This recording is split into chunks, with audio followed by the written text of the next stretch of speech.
surviving through the intense confusion experienced while interpreting all the life lessons, there exists a quote in my memory from the infamous book we all read in 7th grade called The Monk Who Sold His Ferrari.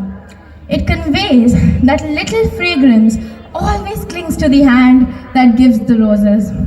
As I stand in front of you today amidst walls that exude such a precious aroma of nostalgia, as if it were a well-worn book, I can't fathom what it would feel like to not be out of breath at 7 a.m. while climbing stairs and carrying bags filled with ambitious dreams, the destination of which once seemed far away. Really heavy books and hopefully no prohibited items to reach classes filled with aspirations, some weary eyes and some gleaming smiles. I still remember hugging Manbir ma'am tightly as I departed from primary school. It felt like my life was falling apart. And so, I stay in a true dilemma when I ask myself, what would it feel like to be in no anticipation of lunch period to meet our friends?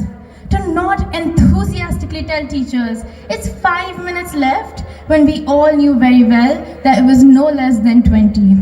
What would it feel like to not be playfully scolded and unconditionally supported by the Billabong faculty?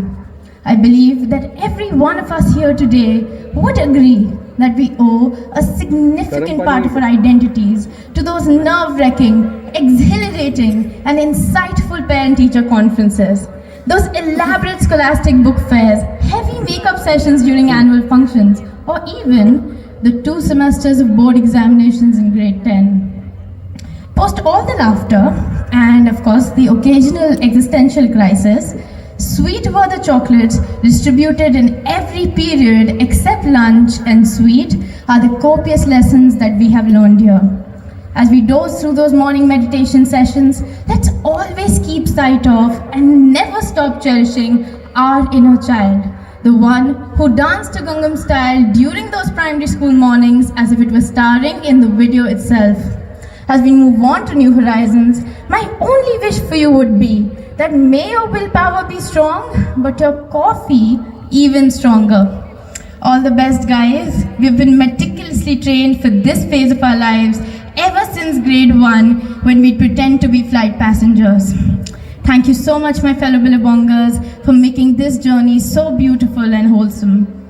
Dear teachers, parents, siblings, and staff members, your contribution in our lives is too ineffable for me to express the undying gratitude that we will hold in our hearts for you forever.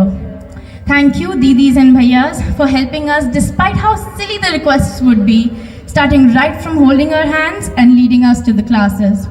Thank you, teachers, for rooting for us when even we were self-doubting, for being a catalyst for our growth. And thank you so much, parents, for being our anchor amongst the perilous waves that we call growing up. At last, thank you, Billabong, for making me a conscientious and capable young adult, but most importantly, a good human being with strong moral values. Farewell, high school. It's been an adventurous ride. Thank you.